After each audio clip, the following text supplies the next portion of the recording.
ting ting-a-ling, ting-a-ling, ting-a-ling, ting-a-ling too. And on the blood weather with a sleigh right together with you. Giddy up, giddy up, giddy up, let's go. Let's look at the snow. I think that's what they say in the song. What up, everybody? Welcome to the Christmas episode of the Lamont Xperience. I'm Lamont, and these are my experiences.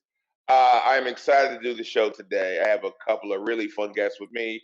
I have a very funny comedian, a very good friend of mine. She is the host of her own web series, her own show, Fairy Tales with Nonye, of which I've been on 2 episodes, one being animated as we speak, and I actually saw the prototype.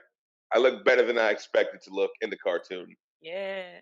To you, Nonye Brown-West. Hey. I'm going Santa. Oh, there she goes. Yeah. It's Christmas time at Nonye's house. She's playing with filters and stuff. That's my new. That's my new joint. Hey. What's up, And my Lamont?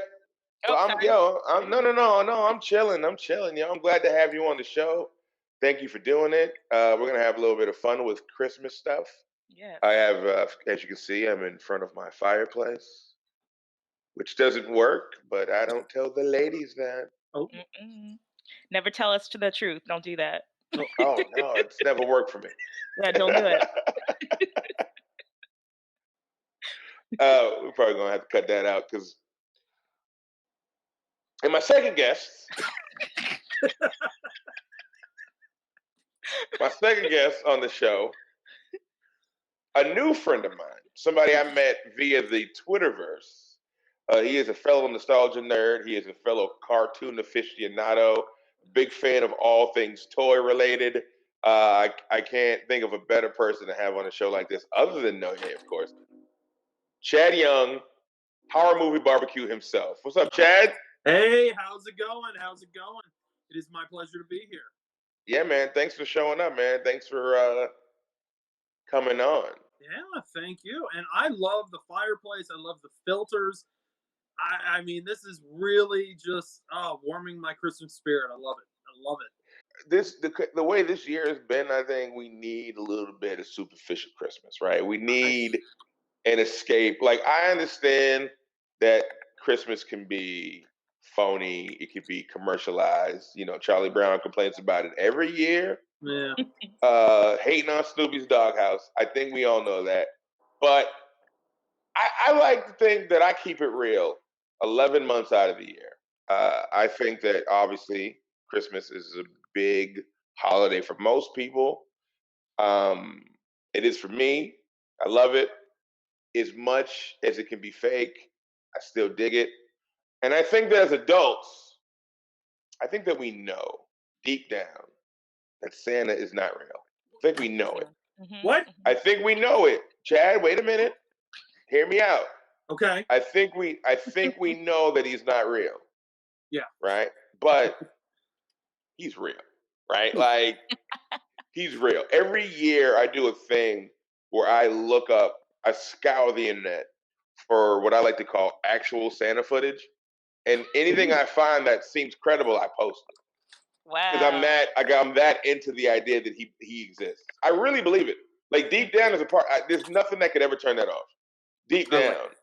But assuming he's real, and I'm in front of a fireplace, do you think when Santa comes down our chimney, he judges our fireplace structure and our whole, like, chimney situation? Do you think, depending on how quickly he can get down there? Well, I don't even have an overhead vent on my oven, let alone a chimney. So he's coming in through the fan in the bathroom like, this woman is ghetto. Nah, all you gotta do is let the dude you live with open the door for him. Just send him. There's a dude with packages. Go get him. You know the deal. You signed on the dotted line. Go out there and give me them damn packages. That's true. I forgot about that.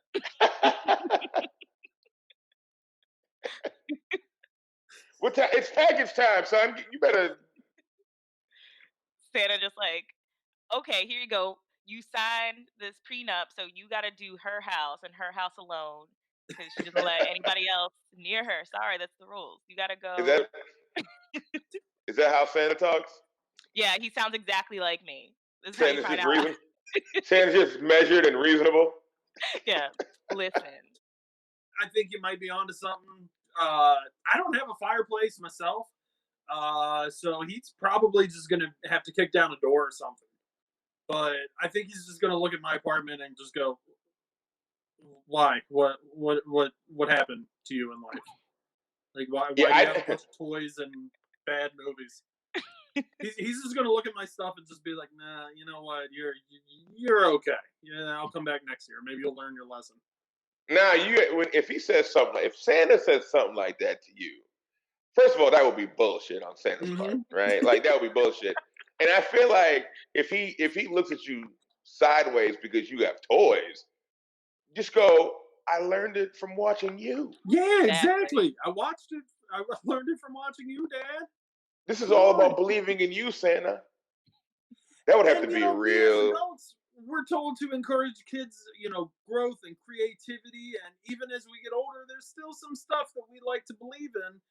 Hey, you know what? If Santa, you're right. If Santa is judging me because I have a bunch of wrestling figures, then Santa's not doing his job right.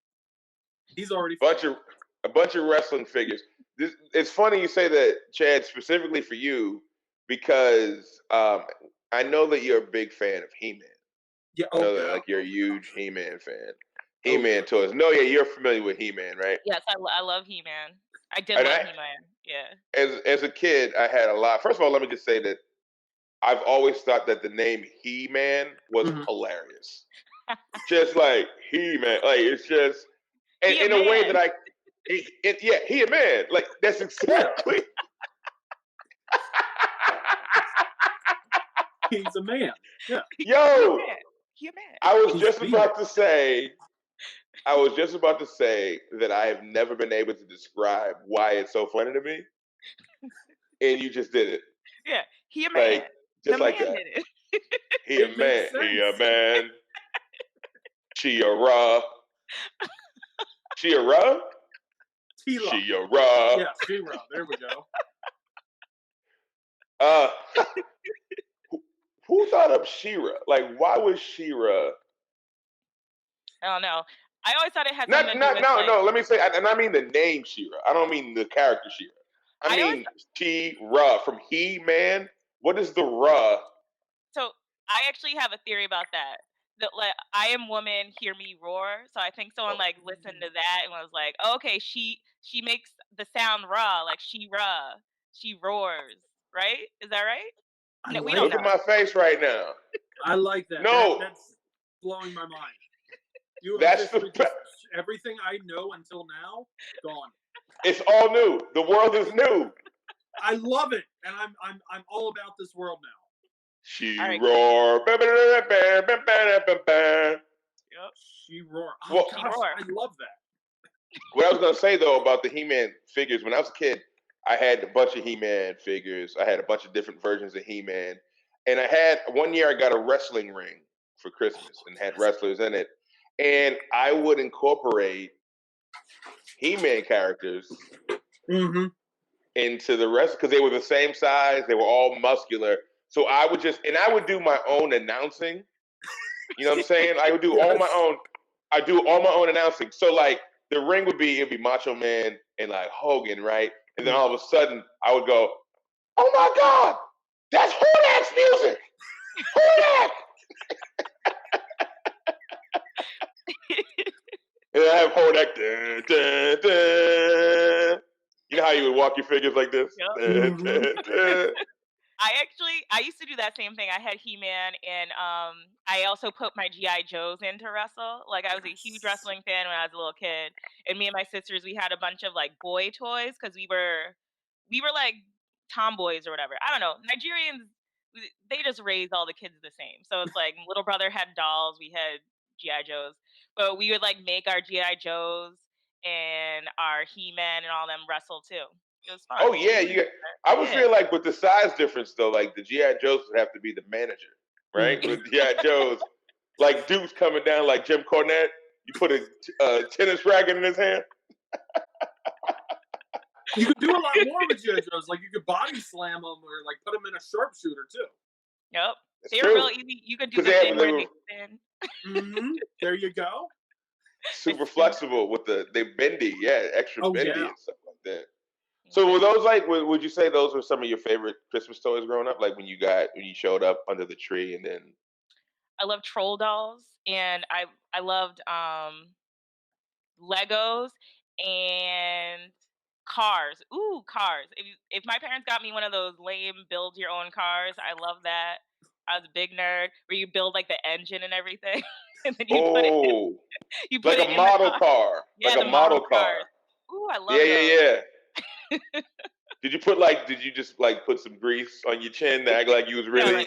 Ooh, I really worked. Some grease on your chin. Ma, I can't come to lunch right now. I'm finishing up this T-bird. What about you, Chad? Yeah, action figures were all, much like now, if I get an action figure for Christmas 35 years ago, or now, those are usually my favorites. Those are always great. Oh my gosh, when you were a kid and you got that one action figure that you've just been, back then we didn't have Twitter where you could just track down a figure and be like, done. So it was a little bit difficult, so if you got it and you got it on Christmas morning, my gosh, you were untouchable. You couldn't tell me anything when I got, like, honestly. I used to have, like, I had He-Man, I had G.I. Joes, I had Transformers, and I remember I got Castle Grayskull one year. And I used to do this thing where I would use all of them together. And I called it, now mind you, I'm like 9. I would call it the Adventure Series. Just that blank. Yeah. And I like the base was Castle Grayskull. And I did it. You couldn't tell me that there was anything more exciting going on in the world. And I did it like Return of the Jedi, where there was like, the fighters in space. Yeah. Then there was the indoor thing going on. And then there was obviously the Death Star where Luke confronted Vader. So I had 3 locations going on, and I had it all set up like that, right? But my favorite thing to do, of all of that, was to have somebody trip an alarm.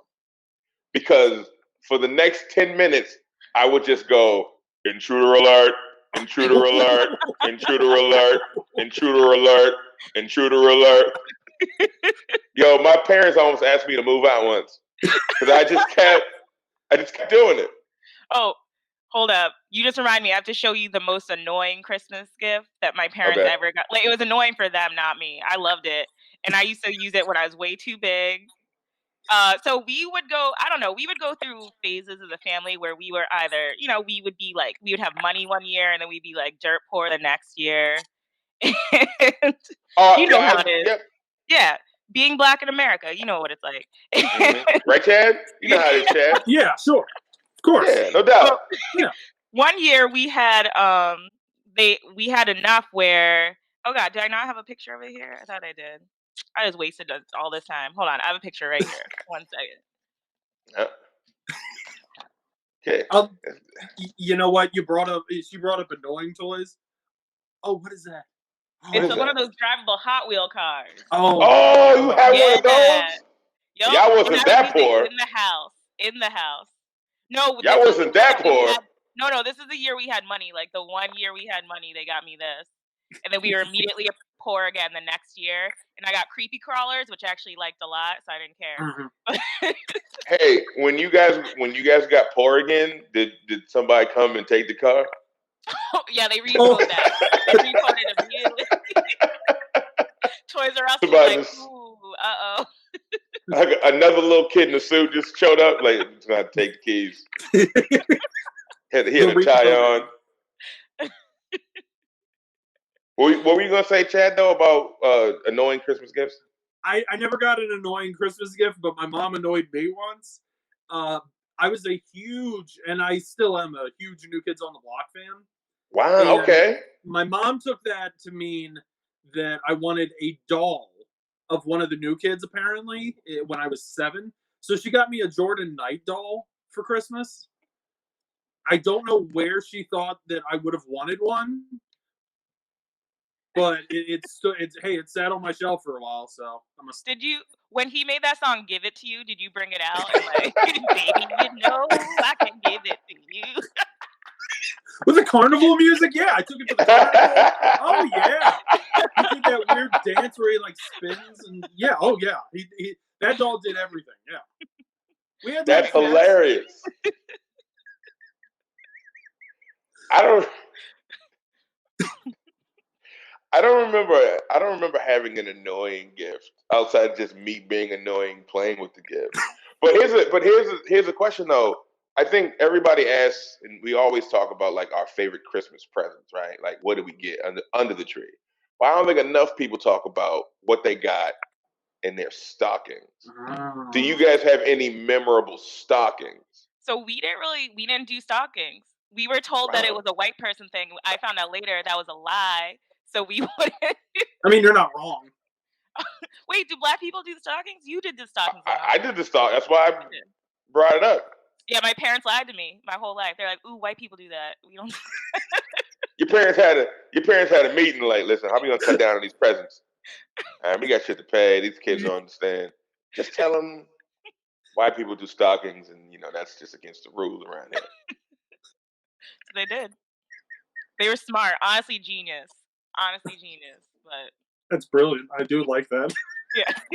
Oh, that's for white people. Anything that was too expensive that they didn't want to get us. Ooh, yeah, no, that's a white person thing. Like, you still want it? You still want it though? Ooh. Yeah. What? Real before you answer, Chad. To that point, I do a joke about this thing. When I was a kid, I had a friend of mine who had a chocolate allergy, right? Oh, wow. And he couldn't eat it, and we were ruthless to him. We're like 12 years old. We were ruthless to him. We wouldn't, we would go like, how you go to your friend's house sometimes to watch Saturday morning cartoons. So we would go over there, and he had the cereals, but he could eat. Or like if they came to my house, like I'd be like, you can't even eat Cocoa Puffs. You gotta eat Kix. We'd make fun of them. And then, like years later,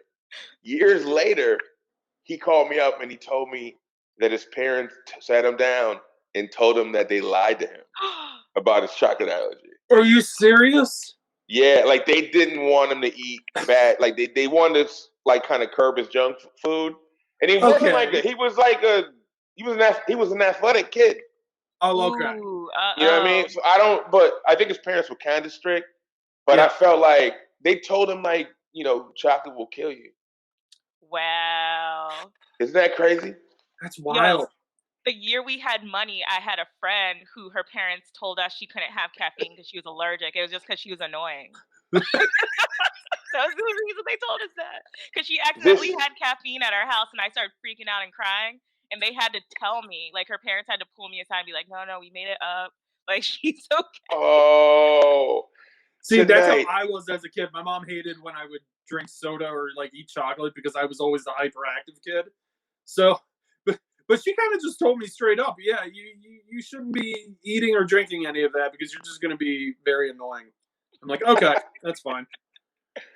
Tonight, a Hallmark Christmas original. The Year We Had Money. The Year We Had Money. Starring Nonye Brown-West and Candace Cameron. Oh, there you go. She'll have stockings. Yeah. She will have stockings. I'm gonna get Nonye some stockings this year. There you go. Thank you. See? Hey, what about you, Chad? Do you have a memorable stocking? Well, we white people, we love our stockings. So I can't get over that. That's probably my favorite thing in the world. I don't really recall. It was always like little chocolates, just stuff like that. I like nothing that stands out. Nothing in there where you're like, yo. No, not really. It was always like the jobber when it came to Christmas, and like the presents were the main event. So you got in your stocking, you got like a Barry Horowitz. Yep, pretty much. I've got Barry Horowitz and very specific reference. I don't know if anybody will get that, but so it was a jobber. And when we get equality, black people will be allowed stockings as well. Finally. We're making progress here. Look at us. We are making progress. I love it. The way I believed it, too. And my parents, they were, like, religious, so they were like, ooh, Santa, that's blasphemy. Like, he was a saint and he's dead. Don't listen to any of this other stuff. I'm lucky I even got a Christmas, to be honest. I'm, like, listening to things. I'm, like, remembering things now in my head. I'm like, wait. This is doing more damage than it is good. Yeah, I feel like you need this therapy session today. I need this. I need this today. You have the most Christmassy background of the three of us, and you have all the traumatic stories. I do. That's true. Well, here's the thing, though. I didn't feel like they were traumatic because my parents were just like, listen, we get the gifts. We do that for you. We work hard. So then the years that I didn't get the gifts I wanted, like they gave me Hooked on Phonics one year. And I was like, that was my parents. That was not a Santa. They just wanted me to read more. Yep. Hooked on Phonics. That was my big gift, too. Hooked on Phonics. Hooked on Phonics. I was like 6. I'm like, open that up. The same level as everybody else. I'm 6. Did you How do you explain that off? to your friends the next day at school? I know. I was like, what? Oh. I was 6 years old. Hooked on Phonics. Yo, and they made me use it every day. Oh, no. Oh, my God. I had like you. I had the years where like things were real lean, and then there was one year where it was so bad that we didn't even get a tree, you know. Oh, wow. But my parents took us to like me and my brother took us to like like a department store. So around here in Boston, it would be Bradley's. I don't know if you guys are familiar. Mm-hmm. And we go and we get to pick out like 1 or 2 toys, but we were grateful. Like it was weird. Like we were like, oh, cool. But they said, we'll make it up to you next year, and they did. Like we started getting Christmas presents the next year on like Thanksgiving. Whoa. Oh, Yeah. wow. My parents came in some money. I don't know if they was dealing drugs. All I know is I remember my father showing up on the night before Thanksgiving, showing up to the house with a 40-inch TV, right? Which at the time was like, what? That's still all I have. Like when in those days when a 40-inch cost like $8,000. Wow. And then we got Christmas presents Thanksgiving Day, and then on Christmas Day it was like everything. So my stocking, if there was an Olympic event where you had to like present your stocking, I promise you my stocking would place. I had like 5 G.I. Joes. I had like 3 of the smaller Transformers, like Bumblebee, Brawl, and what's the other one? I think Brawn, I meant to say. Brawn. Cliff Jumper. Cliff Jumper. Those are the dudes you want, by the way. They were always ready to fight. Those were always ready to fight. And I had, but the piece de la resistance, if you will, was a Calvin and Hobbes digest. Ooh. That was just in there. And you couldn't tell me. If that's all I got that year, I'd have been pissed. But no, if that's all I But no, seriously, like that stocking. The Calvin and Hobbes gifts were like always my favorite, but they were never mine. They were like my sister's because again, they thought I couldn't read. I was like, I'm reading. Give me the book. But you finish your Hooked on Phonics, then you'll get like, Calvin and Hobbes. Give me Calvin and Hobbes. There's like a big present. There's like a big present behind the tree that looked like it was moving, and then you open it up. It's just a tutor. Probably looks like Iola Boylan from Mama's Family. It's so funny too, because like I'm first generation American, and we like everyone always does that that stereotype that like first generation kids, their parents just want them to study all the time. My parents were that though. They were 100% that. Ooh, yep, just reading all the time. Homework. They'd give us extra homework on top of our homework that we'd have. Yep, every night. I'm so sorry. Crazy. I know. It's okay. I turned out dumb still. That'll teach them. Yeah, exactly. Yeah. 2 + 2 is 5, Dad. Way to go. Your move, Dad. I might have known this at 9, but I forgot it all. It's okay. You just walk in the doors and shit, just to piss them off. Oh, because she didn't get Calvin and Hobbes books. Yeah, what is that? Yeah. They only gave books to my oldest. They would give me the Goosebumps books, but like only for my birthday. I had every Goosebumps book. But those are so easy to read. You could read one of those in like an hour. Yeah. Whatever. Those are good though. Y'all mess with Goosebumps? Did you like them? Did you get them for Christmas? I read some Goosebumps. Yeah. I read some Goosebumps back in the day. Yeah. I was that annoying kid that would bring them to school and just stack them, like on my desk. To be like, oh, I got all the Goosebumps books. They're like my pogs. I was like,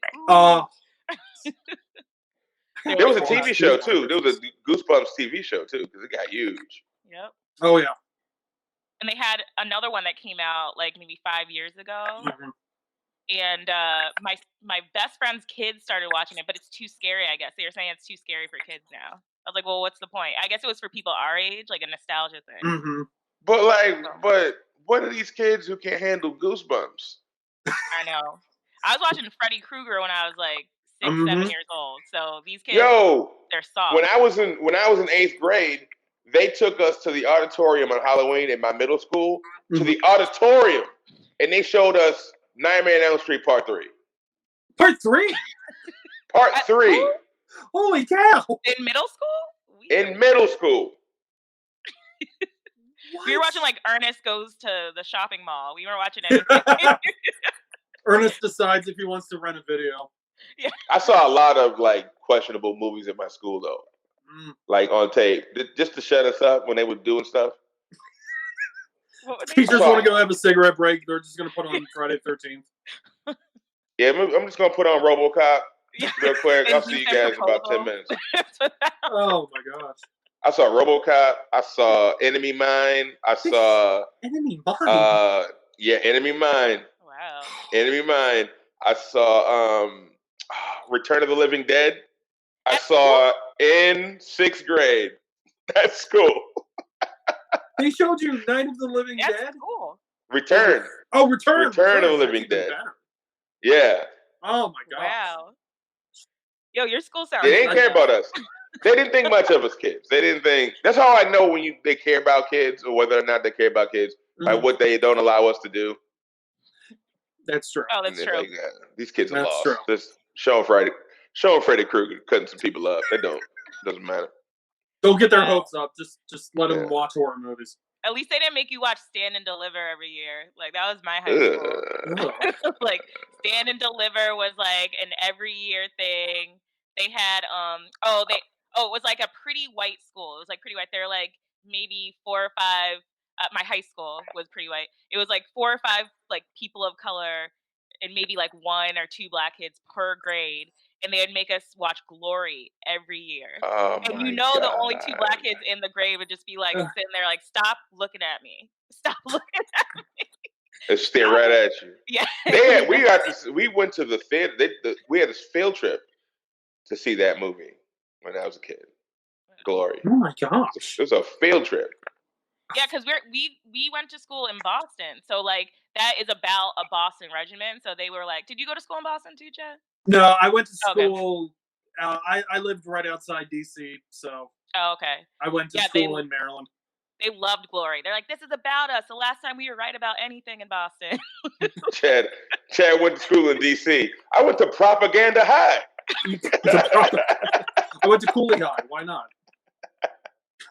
So, one of my favorite things about Christmas are Christmas specials, Christmas anything. I love Christmas specials, right? And I want to ask what your favorite Christmas special is. But first, I want to know if you have a favorite sitcom Christmas episode. Yes. Okay. So my favorite sitcom, well, I don't even know if you could call this show a sitcom. It was on prime time, like when sitcoms are on, but I don't know if you could call it a Christmas show. My So Called Life, when they had that homeless angel. And then also when Ricky, it was the same episode that Ricky was homeless. and like he was trying to find a house. I was like 9 years old, like, oh my God, they're showing this on TV. They're showing homeless children on TV. It blew my mind. I was like, this is amazing. How do you have a homeless angel? Is God like, listen, you got to go turn this person's life around, and if you don't do it in 2 days, your ass is out on the street. That's actually how that episode went. That's literally what it was. She was like, she was trying to make Angela, the white like main character, understand her homeless brown friend's life better. So there was this homeless angel that taught her, and the homeless angel was what color? White. So she taught the white woman to care about homeless people by also being white. It was like incredible. I've never seen that. I didn't watch the show. Yeah, it's a pretty decent show. It's all right. I think it came on at the same time as Doogie Howser, and I was like, I'm watching Doogie. I love Doogie Howser, but I liked My So-Called Life better because it showed teen sex, which now all the teen dramas show, and it's gross for me because I'm 35. But well, you're not gonna get that on Saved by the Bell. I was like, ooh. What about you, Chad? Do you have a favorite sitcom? There's so many to pick from. Like, obviously, like, part of me wants to say, like, any TGIF Christmas episode was always worth watching. You know, Full House, Family Matters always had some good ones. Step by Step had some good ones. The one where, like, JT goes up to the mountains because he thinks he's too old to, like, celebrate Christmas or something. And then he just turns into a big dork because someone brings porn. And they're like, and he gets all bashful. He's like, I don't want to watch porn. Like, what? Is that what you do on Christmas when you're 18? It's like, right.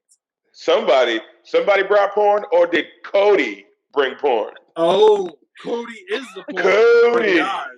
Let's put that out there. No. Fresh Prince had some good Christmas ones too. Yes, they did. Porn in any of theirs? There was a lot of hitting on women in their Christmas specials, which I enjoyed. That one where Carlton burns the money, was that a Christmas one? And he's like, silly rabbit, tricks are for kids. Do you remember that one?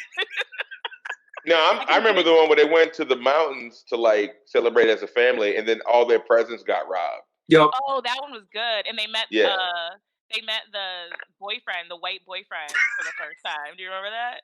That was the same. That was the one, but that was the one before that. Oh, okay. That wasn't that one. That was one. They were still at the house when the sisters.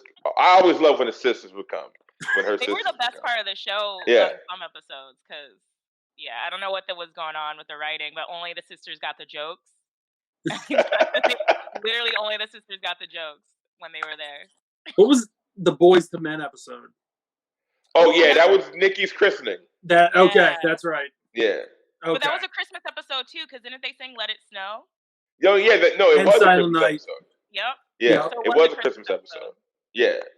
I was gonna say, I'm surprised. I was gonna say mine is Married with Children, season I want to say 2, and it's called "You Better Watch Out." And this episode, Al, of course, always down and out. Al doesn't get his Christmas bonus because business was terrible that year. But there's a mall that opened up down the street, which is why his business was terrible, the Lakeside Mall. And Peg was shopping there. Everybody was shopping there. His mall was barren, right? And they had this big event where they had a Santa Claus that was gonna skydive and then drop off Christmas gift certificates to the Lakeside Mall to everybody. So the scene is they're watching it on the news and they're like, Santa jumps. Oh, look at the free fall. And then Marcy goes, why is he flapping his arms? And then the announcer goes, Santa's chute doesn't seem to be opening, right? And then so you see them watching the TV, and then suddenly you hear branches crack, and then they look behind you and you see Santa, bow, like flat. You want to know the best part about that? You start to see kind of Ed break character and start laughing. That's exactly what I was about to say. Oh, like they all no. I'm glad you said it. They all like lose it, and you see him try to keep it together. Yo, it's so funny. In the whole episode, they have to try to convince the kids in the neighborhood that Santa's still alive. And it's like a whole crime scene. There's detectives in the house. It's hilarious. It's easily a top 3 Christmas episode of a sitcom, in my opinion. I remember that one. Like, as you were saying, I was like, oh, yeah. That's a good one. My favorite part of that is when he's sitting... Woo! He's sitting out with one of the kids, and he's like, he's dressed as Santa, and he's talking to the kids, and he's like, Al Bundy's not really the devil, but you should come home up around 12 p.m. or when the mailman stops by and meet your new daddy or something. And you're like, holy cow, you got away with that 30 years ago. He goes, Santa sees you when you're sleeping, and he knows when you're awake. He knows it was you, Eddie, that dropped that bag of duty on the Bundy's front lawn. So you ought to luck this year. What did you think of the one with Kinnison? Oh, yes, Kinnison. Those are great. Oh, so good. Yes. The unofficial introduction of Jefferson in that episode. Oh, that's right. Jablonski. He wasn't Jefferson, but I'm partial to Steve Rhodes. I am too. Steve Rhodes. I think they're both great, but I'm a Steve Rhodes guy. I like him more as a foil to Al, for sure. I really do like Jefferson, and I always thought that it would have been great if, like, around, because I've always heard that David Garrison, who played Steve, regretted leaving the show because he left the show because he wanted to go back to New York and do more Broadway. Yeah. And things didn't go the way he planned it to, so he always wished he never left the show. So he made guest appearances, but I always wish that, like, they brought him back, like, in season 7 maybe, and had him live in the opposite house, remarried, opposite house to Al, and then on the other side is Marcy and Jefferson, and then they got to figure out how they navigate that. I thought that would have been great. Would Steve and Jefferson eventually become buddies? That's the mystery. Yeah. Does it happen? Does Al have to sneak around with one of the two to hang out, depending on what he wants to get accomplished? That's a good. That would have been better than that one season with the kid. 7. We don't talk about that though. 7. Oh. Yep. No, thank you. No, I love Married with Children. Those first 5-6 seasons to me, top notch. It kind of goes. There's still some gems afterwards, but after that, like, it's kind of whatever. Oh yeah. But I want to. Okay, so we need only 5-6 seasons because they usually start to taper off after that. Yeah. Well, you can always tell. When everybody on the show gets new haircuts. Like, oh yeah, this is new furniture in the house. Yes, we won the lottery. Start replacing people, like when Marcy gets a new husband. That's true. I'm taking the family to Hawaii. No, we don't want you to go to Hawaii. Yeah, exactly. Could you not leave the state? So, all right, we're running close on time here. So let's close with this question: favorite Christmas special? Just straight up, this was made specifically for Christmas. To me, it's no brainer. I mean, I'm a weirdo, so I really like the American Dad Christmas special. Well, that would be a sitcom. Oh, that counts as a sitcom? Even American Dad? Oh, okay. Yeah, I mean, like something. Okay, all right. Just a Christmas. Okay. Comes on once a year. Oh, like a movie that is on TV once a year. Movie, like half-hour cartoon, whatever. Okay. All right. See, this is where I get caught as somebody who doesn't actually like Christmas. Well, then, okay, we'll come back. Well, then we'll come back to you, Chad. Right. Charlie Brown Christmas. I mean, that's a classic, though. I like that. I think. And I'm a bah humbug. See? That's not even a thought in my head. That's as soon as you asked it a little while ago, I was like, Charlie Brown. There's no question. I had the record when I was. You had the record. I had the record. Ooh. Wow. Nice. Here's how much. One song. The whole episode. The whole episode on I had the whole episode on wax. Oh my God. Yeah. I remember they used to do that. They used to just put whole episodes of things on records. Mm-hmm. They should do that again. Oh, here's how like much a comedy album. Here's how much I love Charlie Brown Christmas. One year, I was doing a comedy show on the night that it was on, and I had to do the show. And there was a bar area. So I was up in a while and it was on. So I went to the bartender. It was dead at the bar. And they had 2 TVs. And the far TV, nobody was near it.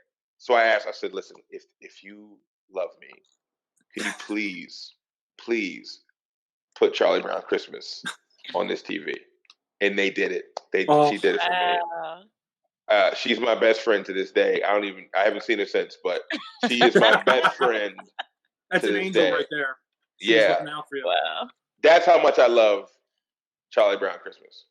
That's a really good one. Actually, I like that one too. And as I said, I like the Robert Finney Christmas Carol too. They got the thank you very much. Is it Albert? Albert Finney? Yeah, that one was good. And then the Muppet one. Oh yes, that's a classic. I like that one a lot. But I don't think there's any bad versions of A Christmas Carol. Scrooged was my favorite as a kid, and that one's dark as hell. I watched it again recently. I was like, I was a messed up kid because I loved Scrooged. That was like my favorite version when I was like small. Yeah. Like my parents had to put it on every Christmas for me. So there's a comedian, Sean Sullivan. You know Sean, right? Nonye? Mm-hmm. He has a podcast he's doing, a limited edition podcast called he just reviews every version of Christmas Carol. What? And I did one last week that's up now where we did Gumby's. And I had never seen it before. I love Gumby, but I had never seen it before. And it was like a 7-minute episode. And it is so creepy. It's on YouTube. It's called Scrooge Loose, something like that. Oh my God. I won't give anything away except to say it's literally about Scrooge trying to murder Santa Claus. What? How did I miss this? Oh, that sounds good. And it's a Gumby episode? Gumby episode. Oh, no. Oh. Gumby and Pokey are on it. Wait, hold up. This kind of counts as a Christmas special because I don't think they did another one after this. And Hey Arnold was on for a really long time. Hey Arnold's Christmas special when Helga gives up her boots so Mr. Wynn can see his daughter. I cried. I watched it every year in high school. I was a very moody teenager. It was like... Is Helga your spirit animal? Yeah, Helga giving up the boots is me going from being a curmudgeon to liking Christmas a little bit. We're all growing together because of Helga. Her Nancy Bonomi dream boots or whatever they're called. Tonight, you remember? Tonight, a Hallmark original. Nonye likes Christmas a little bit. We've got so many Hallmark movies here that are just ripe for the picking. Guys, listen.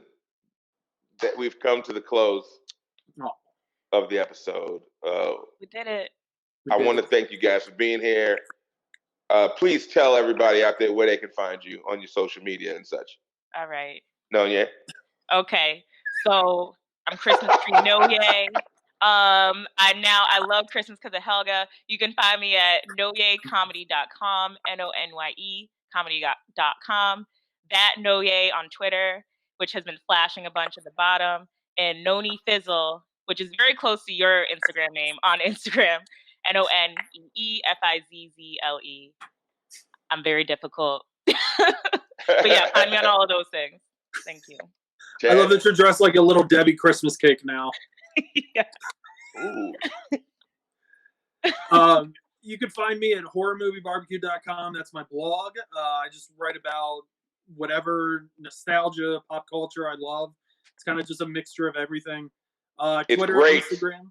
Oh, what? I said it's great. Oh, thank you. I really appreciate it. Twitter and Instagram at horrormoviebarbecue, which has been flashing at the bottom here. Awesome. I go on yours and I go on Dinosaur Dracula's all the time. Oh, he's the best. He's the best. Yeah. So guys, thank you for showing up. Thank you for coming on. Thank you for indulging me in my love of Christmas, even though Nonye only sort of likes it. But I think we had fun. You guys had fun. I had a good time. Yeah, I definitely did. Blast. Yeah, and thank you guys for listening to this. Shout out Xperience Creative. Shout out Boss of Cannabis Week. And as always, elevate the culture. Merry Christmas. Peace. Ring ting ting a ling ting ting ting a ling ting ting ting a ling ting ting ting a ling too.